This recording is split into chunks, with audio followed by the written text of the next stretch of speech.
for the assumption come there you may chow with Yesu Christo demo. Menim so here with Yesu Christo demo, Sana mensume hoye. Yet that over Yesu Christo has said, two for your coupon and my young kind of being, oh, yet I was say, oh, and when you come with the never wear chino, Apostle Puku Hackman. Oh, Jesus. Brapos so terrible bono. Christo can I need chain and channel. Oh, I said, I near you and when I'm counting. I said, I'm Kennedy, the way and a brunty, I see a so, or from an old bumpire near Cherry and Copo and Sem. Your bumpire. Minyan Copo no bankers, Major, I said, I near you when I'm counting. It was in a day young quan with the saying. About the one I will win the same one. It's the idea to say, as I say, yet that said you were dying, and now so yet, dear, I don't be quite a so young son. I ask for ya. Ishrayo say, a dream a day, oh my EBT was him. Mimpa bon sebe, Cassa Chiraye, I want my baby to be a sweet was some day. Yet Chichira also when you were just to the from Zacasa ma free, no main shra, oh, to me. Yet I was so say, every Yesu Christo, amen. Minother for. I know Casafa Yesu Christo a home for sure.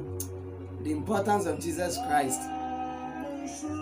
The importance of Jesus Christ. Christo Yesu home for sure. Share. Me know the way a bonimu. Yet the way away from my mumu. No, not dear. Uncle Crone be share a yet merriment near one. On any finny banana damning Kikawan Nino. Now, me no one an bonny say a ma. Yen any a jarry bonimu, ya no bonny, ye dip bonnet, ya the bonnet sra. Ya shabonnet sata, ye friend sent to ma. Now, the sad Christo yes way, a jana him one in any one more to walk, will be wood Jimmy know what when ye be to saying. She. If you're another pension, nipa Israel, nipa ye bonny, nipa Israel, a yen night dish dear. Nipa a punyan coupon and branyan coupon wasem, and nipa a tear bonsam. If you sabre nipa a bonia be sinner. Meno de Nanki and some Vatasan Kevin and coupon mupa. She. Christo Mayer, one of we and Quasamado. And into Christo yes went buying free shabby 2020 years ago. The Christo way buy a big woman. The woman men who men on bonny on and on your bonnet and now so no bonnet no buy. The theatre necessary you on young couple baby who say we are young. He had the boy free in you. Whether she went in the way Yesu Christo and she won't often the way Yesu Christo and offer. Cabons a sank our self at the sink is Mawa. Young ship bonny be an idea out body home.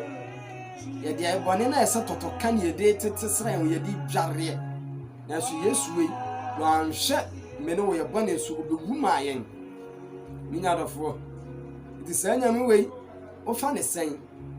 Send me way, and need ye ben over the man war. Would say an answer with putting some. Yana may just send me pie bass as we so. Yen see a radin and coupon was some. Che, Bible so young coupon, but nipa when it's so much sending Sasso. Bonipon is sending a swoon.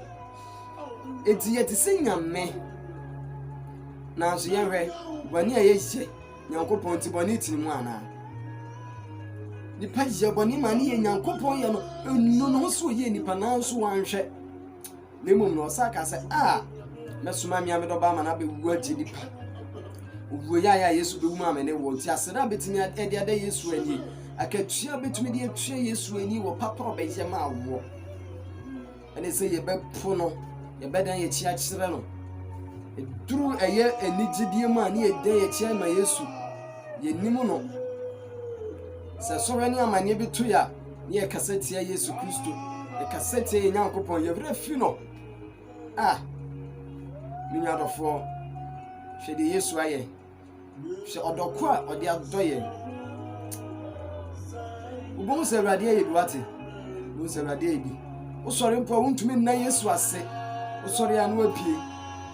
Oh, sorry, I did say, I open the Sorry, and a man in your names as a semi Nyankopon as some mad pediatric. Na Nyankopon ma wo dan akwan sori a ka be ye den. Ti so hwe wo so ma de pa chewa, no se ka wo de ne kase wo dan ase. Ko bi enya eye nkwan bi na kwade nyame se Awurade meda wase na so anya. Hwe obi da hospital bed so. Ko benya ka no den se wo na ko hire nyame so anya na sa. Ya hango obi na wo wiem ko benya ko nan se wo die nante so ye che obi na obenya ko nan se de wo yi na ko di gina wo na ko di yi Nyankopon wa ye. Sa Awurade meda wase se me nso amama se bi. Wo na wo nsa. Ntumi mfa hire nyame. Na so ya na wo se kasetie nyame. Wo se bo nyame so bo. Ada na Awurade me kwa roma me brese. Me de wo bo me sen. Ana me kwa ma me titi sei. Ada me de wo bo me se wo ba be gumenum ase ana. Ne wura fi ne ho. Ne wura fi be bia no wo don tori die bi mu. So me na bi so. Amene bi mu ano da Kristo Yesu be wu ma no. Obeji ni firi ho. Ko fi Somalia. She Cote d'Ivoire. Mpohwe America. She ekoko akoko esisi African countries bi Somalia, Cote d'Ivoire. Rwanda ne de ka wo. Ye twetwe bi nse twetwe bi na kunkum ni pa. O te Ghana ha. Awurade abon mo by okunsi ye ka be fan. Na so osori a utumi kasema ni tie Nyankopon osoro because of say Awurade amwo anya sika. Because of say Awurade ma wo nware ye. Because of say one to me and go school because of say adwuma na ye basa. Odofo ku ejana den e dia kire aseda betumi didi amanu ani menye boni ai wate Yesu da wo do me ne wo yana ke ense fatade banyefo bi sey Awurade ye da waso wate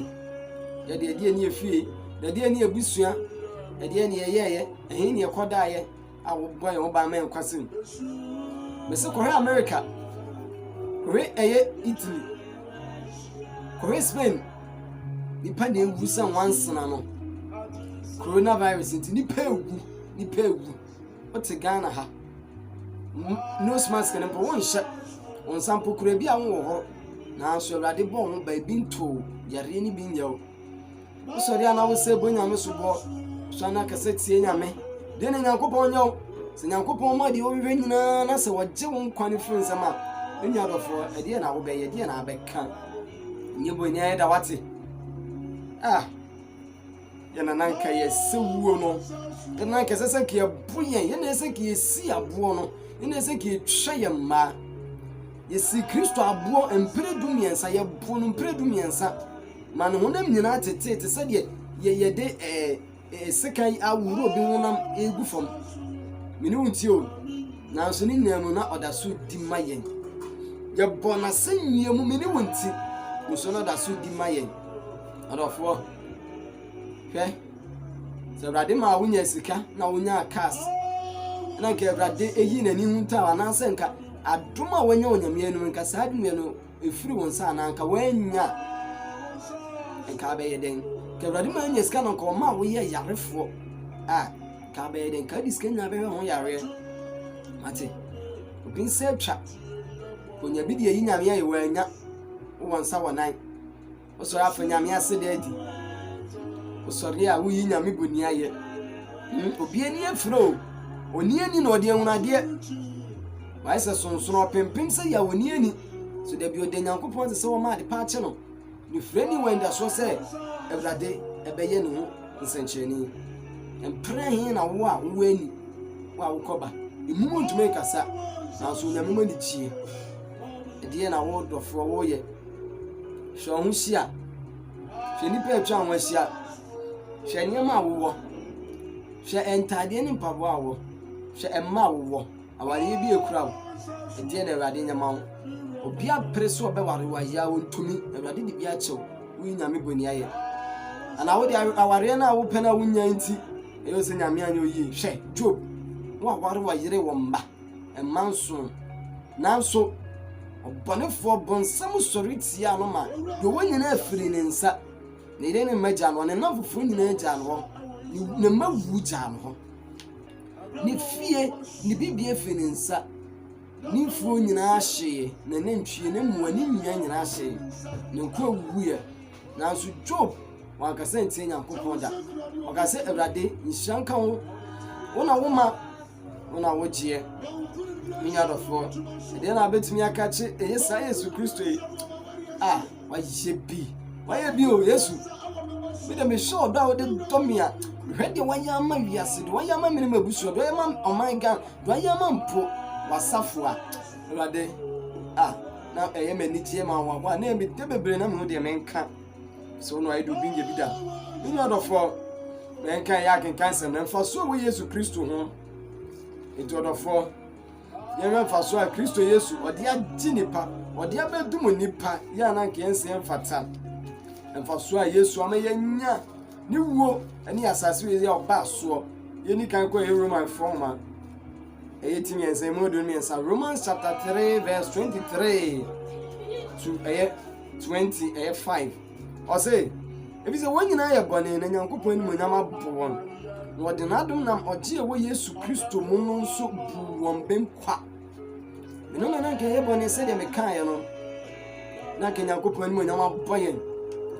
ɔnam ɔdom ɛne ɔgye wɔ Yesu Kristo mu no agye yɛn kwa to so ɔnam mmara nsɛm no mu anaasɛ mmara wo ma no mu obi aten anaasɛ obi abem wɔ n'anim ne mmom ɔnam Kristo Yesu so ɛna ebi abu yɛn benkwa sɛ nka kamra ne dia ebi anka etumi ni so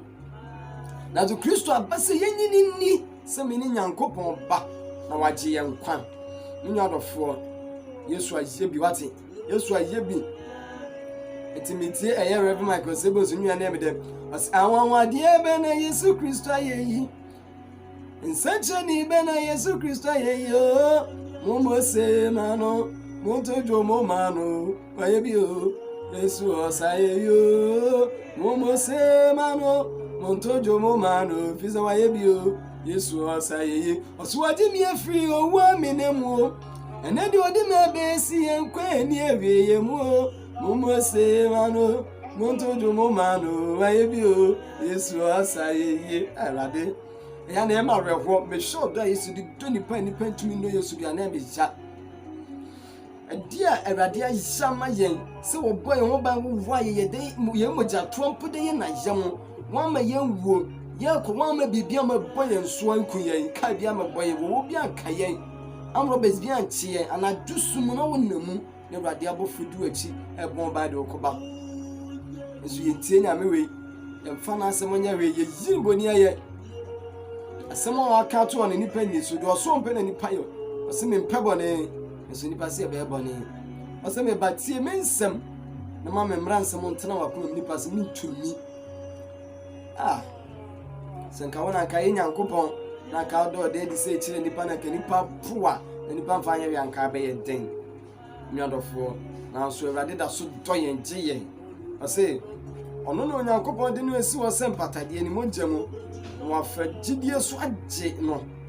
ase no ode akyere ne trene ne bɔne a wayɛ kane no twa atwam ono no atwam Nyankopɔn bo ase tomu no nti amen edi Yesu esiwa yɛ mpatade ama Nyankopɔn de nesiwa ama me no mienu sɛ yɛ bɔne a yɛdan yɛ ni kye Yesu Kristo ɔbɛgye yɛn kwa eti me no bɔne nti yɛsrɛ Awurade fɛ bɔne kye a no ɔde akyɛ yɛn ɛnka kane no ka nipa twa dwan na nipa kum na ntwe no ɔde asra ne bɔne ka mpo nipa yɛ bɔne bi a anabusudi a yɛtimi ma ne kɔtena ɛban n'akyi na wɔtwe mienu because on sem fata ka nipa bɔne nke si na buo ko no na so Yesu Kristo aba begye yɛn show ba gamanfo no ka kyerɛ wɔn a wɔ besi na boa na sɛ na to afɔ sɛ hwɛ mo an wɔnyɛ bɔne da wɔnyɛ bɔne da ne ntoni bo kane abɛ Yesu ko to ya wɔtwetwe wɔtwɔmbɔne no Bible so pagya ni tin no mu nyina ni hɔ obi sɛ ɔba ne sɛ ɔba ɔto afɔ no no so wura onyina akɔ no so amu bem de ne bi so mu bem Yesu amu bem ɔbɔne ho adena wo de wo yi Yesu ma adena wo yi Yesu ma odofo ehwe yo no do Yesu adɔyen odo wa yi ache no bi ntumi yi bi sɛ kwa mewu a kiye mmobosi ni panyina mate ke Yesu amewu a ke ni pankiye mmobosi adie bi o wiase ka bodie mu moborofo pa ne me ne wo tumi nya dɔfo sɛ wonye Yesu Kristo we ni ameka sakyerɛw na me kamfo no ma se ne de Yesu Kristo di wate fa ne se wo kra no agye nkwa no obegye wo nkwa se ni mu na nkwa gye wo te me no wo kan eye asomafo no nnwuma ti me no modun back Acts chapter 2 verse 21 o say na beba so obi obebo Awurade din no obegye no nkwa wate o so obi obebo Awurade Yesu Kristo din no obegye no nkwa o etu odofo wa mo Yesu din a wonya nkwa gye Yesu din mu na nkwa gye wo if say Acts 4 verse 12 no so aka o se na nkwa gye ni obi amu na so di fufure ni osoro ase wo de ama wo nipa mu se esese wo gye ye nkwa wo mu apart from Jesus Christ ono no obu abantu fo poye na so abedi ntwiaso ti na ni panina na se Yesu Kristo de oye dwamanfo ba na ni panim so ono de oye kromfo oye dadafo to mo ga se be aburo hu ye no mse ohene nyesa wen fon ko wen eye ni nana na se na emu no kente na suya fo na ko wia no na nyesa eni echire na da be se Canada no he ipa nyanse swa ye ni pa se Yesu Kristo da won to bo so mo se ni pa ko wen na so mo mpo mani bom so no na eho na wo so mo ni bom so ma tete egua bi ha bi eto na Kristo wasore ko to mo den tro ne to ho ka se o na suafo be via no na Bible say adeyudafo no mu anase atra wa adwene mu besi ne nipa nyi Nyankopɔn ni ntina nipa nyi Yesu Kristo ni ka odi Nyankopɔn di anka be di Yesu adi sa na o ka che ho o se hwe sanka mu ye Nyankopɔn ma nka mu be dome bi se ono na osoma me o se nka mu agani Abraham a na nka mu be dome bi se ono na osoma me baaye sa Nyankopɔn na osoma me baaye na de osoma me no ono aso na o ma Abraham e baaye nipa no Yesu because nipa no Nyankopɔn nipa hunu Yesu ebi se nipa hunu Nyankopɔn o say munim se agya no wo mi mu na me nso mi wo ni mu Yesu Kristo so faso o wo amaye faso ni bi no nkwa wade amaye Bible no so pa wade yan bani a cheye wagye afro wu amene mu wagye afenim guase mu hwe ke Yesu ama ke be wu akọ eye asamado e nyankwaje o ka me no ka no kwese ke Yesu wu a nke betumi pa so Nyankopɔn ani ka die pa na be so Nyankopɔn die na ka betimi aya enka ebe Nyankopɔn fe Yesu Kristo ona amaye saadum kesie we magye nkwa ti mi mobro so ate aw se wo che wadum sia na ya me bi so ye nso eni obi aka wate nyadofo Yesu ayebi ayebi o ayebi nsaka wodi nyadofo ye to ya ken kansam no so ate ye Roma from Matinson Romans chapter 7 verse 24 to 25 atifiasem o de men ka atifiasem no o de o say atifiasem o say nkwaje mfiri mramu nemu efiri Kristo Yesu mu ate o say mi mane hunufo wan no bejimi afiri owo yi ni padua mu Paul abra wata Kristo ta na suafo no kunkum ono no ni so ye adwuma bo Nyankopɔn adwuma na so ni sa wata Yesu Kristo ko Pemos Acts chapter 9 a bi twa no hia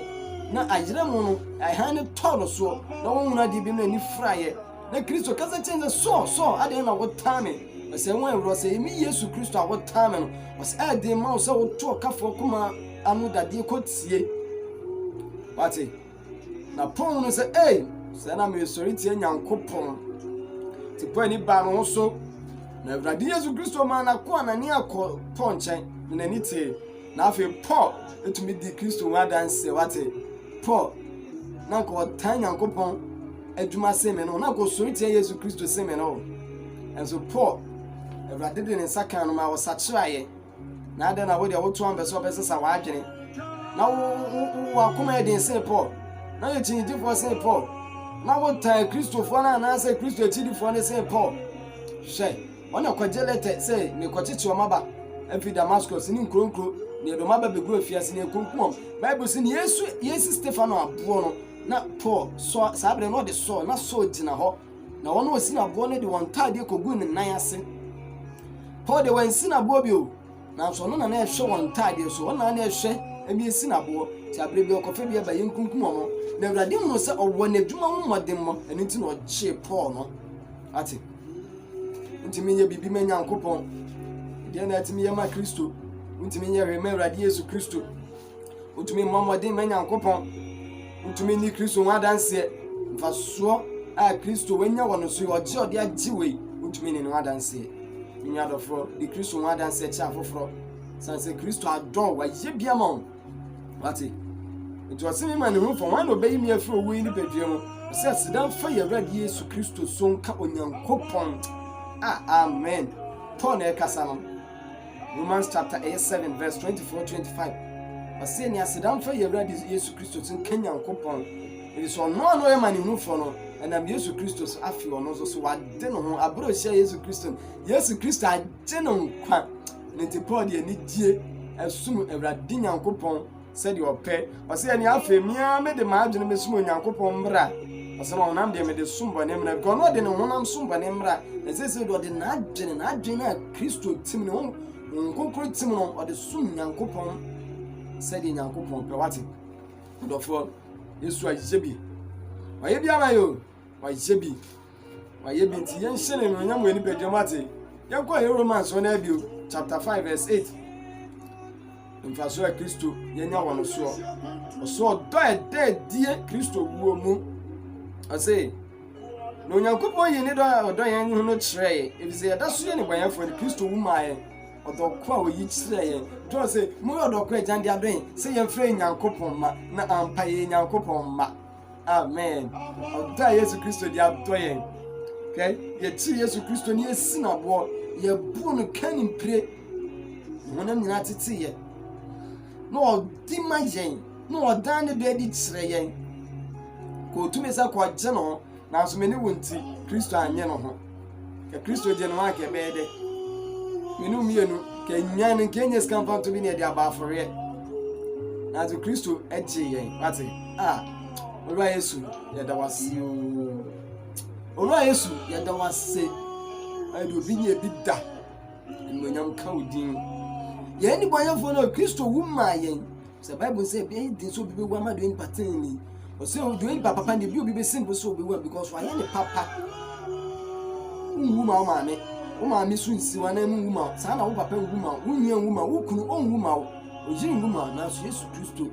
yɛ jade bɔnyɛfo no wu ma yɛn ebre yɛ busuafo no Kristo wu ma yɛn ɔdɔ yɛn ɔba onyane awufoɔ onyane ayarefo so mo yare emubuafo sɔre nante ye enifrafo ni buebue ye bu Yesu di ma omoni dwane kamenu nkatumi bɛ ne wo sɛ kebeka kyerɛ ahomone sɛ omu firi eso kwa mo madwane sɛ kebeka cast demons sɛ kebeka saman senteni esi sɛ kebe bompa ya mo bia ma no ato no na so Yesu Kristo nti ohia dum ye nyina abia so ɔdɔfo mfaso e Kristo mu ɔdɔ wo yi na di kyerɛ yɛn because na ke yɛ nke se wuo ke be wuo ko se na so Yesu yi dɔ yɛ sɛ ɔma yɛ ngu efisɛ na nke Nyankopɔn no me da yɛn so efisɛ na yɛ yɛ bani fifiti ase no ɔdome wɔ nipa na so Yesu Kristo gye yɛn ɔba be wuru yɛ wasɛnua no so ohwie no mogya kokɔ ne gu na de mogya na pepa yɛn bani nyinara nti ne Yesu Kristo mogya ne yɛtwa ato a na atɔ yɛ ahohoro yɛn bani asɛnua no so wuo mu ne ade ho to so adome obi osa asɛnua no sɛ yɛbenya Abraham nhyira adome obi osa asɛnua so nti Kristo me yɛsɛ no asɛnua so na me no yɛnya Abraham nhyira ɛde yɛayɛ nhyira yɛyɛ adefoɔ Yesu Kristo nti o me no nso yɛsɛ yɛafata bi ɔdɔfoɔ yɛhunu de Yesu ayɛ na dɔn no sɛ ɔdɔ Yesu yɛ kyɛ wi enkwagye ɔde adom ni owu a obewu ma wusu ɔdɔfoɔ ama so ama mfa so ama wa ebere bi bo nipa bɛyɛ mɔbɔ atemo de nipa bɛyɛ den nipa nya bibi anka because Kristo agye de sɛ so yɛ bia ma so benya nkwa ɔde ne nsɛm ato ama wasa kriti tresem ya ma me no sɛ yɛn kenkan enga de yɛn ne yɛn fa hunu Nyankopɔn ahinie yɛn fa hunu de yɛ ne de yɛn yɛ ɔtwe Israelfo na so kunkum mo wasara so ɔde saa we ma nyina yɛ hwɛso de ama yɛn ne yɛn nyɛ bɔne ɔyɛ ne bi yɛn so yɛn hu ɔdɔfoɔ nipa tumi diewu nipa tumi yiw nyi sangu bitumi viadie no adwan to Yesu Kristo no asra no de mbɔne akyɛ no kaka ne kibesi waboɔ ka wo yɛ na ka asase ma pai no awuram ke Jeffrey so na ba be hyew Yesu Kristo Yesu abe pataji me no mienu adana fa ho to say nyame Yesu adana fa ho to Awurade Yesu Kristo so bi say wa yebi de wa ye no obi antumi enye wate so wodo wa to nipa so say nipa di hwamo nipa dada mi amete nipa di mi hwabo bebre nipa dada mi obampo obeso obe ware no mpo oni be di hwamo oni obe dada wo yo so do no ono mpo no be yiwa mo no be di hwamo na so Yesu Kristo we de onyi ye hwamo da onyi ye mada abre bi oji efiri de enyemu se bibi na ye kwa akohia na mo ya wo yi efiri mu anamo bi na yetu na enya wo yi efiri mu adome me de me to no so ngum ma seda me bo metim se Awurade me ye bibia no aye sa na so ye bibia na Awurade Yesu Kristo aye o ma mi ntumi nye o baba ntumi nye o ukunu ntumi nye o yiri ntumi nye madam fu ntumi o man panyin ntumi nye o sofo mpu ntumi o Yesu Kristo de weye enfa ntuni pa na nipa be dada susu tie nipa susu di nipa che nipa be ho aka fom susu tie sofo na ensem nyina ho aten ti Awurade Yesu Kristo cause bonsamu die wom edoso she bonsamu die edoso mo bebre yampataku abefre nyen ma wa se nyante ho ma de akata won ho awoda de Nyankopon ma twe Nyankopon ma kose won hira ba no obotugu ti Yesu Kristo se she ase wanga se woni ye de mamunti o ye mom do ba cheche mo de munni so na monjo to ba cheche trese na chedi so na so do no anka se be kan na so woni yoje de menti menye bi se wo ye mpataku dudu fudi pefo wate oso ohurukuru wa no na won afi na mu ne de enkase no no mpa ye mu ma efia ye mu ma wo munya na so ho de wo hyenhyem wanhwe ya sofo bi mo ayira odifo bi mo ayira sempakani bi be mo ayira bi se o pere ono ne de so faso o hwehwe nyame de ti hwehwe Awurade Nyankopon no onye wate kasa che Yesu Kristo dim efa ho to nipa bi aso da she John chapter 1 verse 12 Osina dodo ogini didi o ma wontumi nsi onye Nyankopon ma Yesu Kristo ama me no tumi nsi Nyankopon ma na kiense mfata besi nne bebre eni Yesu Kristo ni ye ntu onye Nyankopon ma na bebre nyini ni se Awurade no Nyankopon na bebre mpon ne se oya akoa bi oya somafo bi oya nipa bi keke enu nti ontumi ye Nyankopon ma bi se wamanye ma chichire won onye Yesu Kristo ni ye eti yensane won firi sa eye mbra ne sa nkwaso no nti ya Yesu Kristo edi no me ntumi am ye Nyankopon ma efido won ampa na so ba mu oba pemu demo efiro Nyankopon no mu no wawoye minwa dofo Yesu adome ne wo oyebi ni mu de men kamen kire Awurade ni mu de men ko do aye na doso me de won kan ya di se mo mati no no e bi ade kese Awurade Yesu Kristo ye ti do mi mu no John the Revelator the revelation no the revelation according to John chapter 5 verse 2 ose na mi obofo nwodemfo bia ode ne kese tiem se wan na ofata so obi nwuma no mu no tene nso ano no ose na obi ani soro anasa asese anasa ase obetumi eburu nwuma no mu anasa oberum sa nwuma no osoro obi ani obofo ni atiafo ba na ni mpanifo do na ni ni apofo mo den Mike ene dom so manso no obi ani she bi no beti ya bi mo ose na mi supi John so supi John the Revelator no o supi ose bi se won hunu obi a ofata se obuebuo nwuma no mu anaso obehwemu obi ani o odofo sabe no obi ani obabi mtini nipa ya ye mo bro na ebuemu ama ye yi Nyankopon ntasemadi ama ye tumi ehunu de Nyankopon be me ye tumi ehunu kwagye no anase nipa nyankwa obi ani wo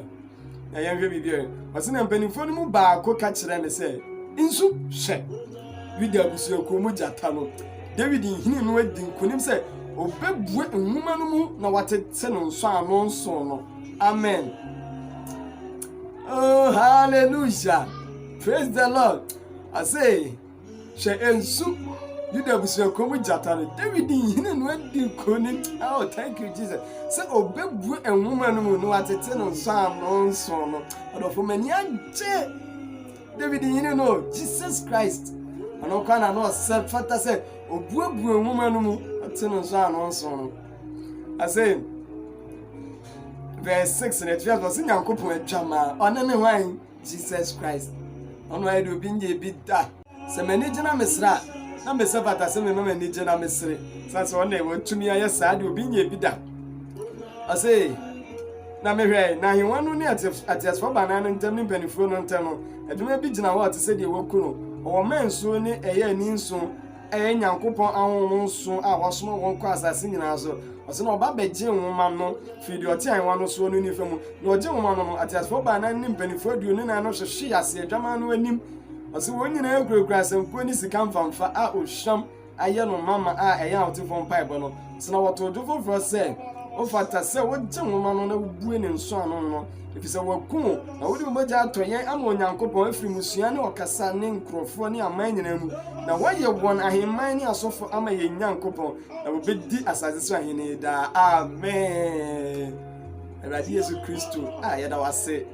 Yesu Kristo na obaye ngonu obewu amanipa no obe die degusu do bintumi nye bida obi nye bida no obi suntumi nye bida insida ononko a Jesus Christ so be jinso anonso no ma no bue ne nso anonso no na afi atiasfo banan benfedo nya kutukutu yi okotu wa tama nanim no ka se wo fata se wo jin ma na bue ne nso anono se wo kun na waye ya henie ene eya sofo ahemman ama ye je nyankopon na ni dina seda enu to se ye bedi asase so ahenie da amen yadofo yada Yesu ase se wa yebia maye manyam ka wodin Jesus da wase de waya maye ho ye okesie odofo fa homa Yesu nkwana kanya fa ma Yesu ji Yesu di fa hoto no so fa hoto na asem so ebisi na benya nkwa wo Yesu di amen na mi show so tie no kwasem ye femi Pastor Paul obetini asetim Facebook Pastor Paul any ministry and I say Paul any like ya no ahye enti asem no and I say en like kwa ti asem pa no en like kwa wonamum tie na hye na onwa binya bi nti what o YouTube so obe search Paul any and I say Pastor Paul ministry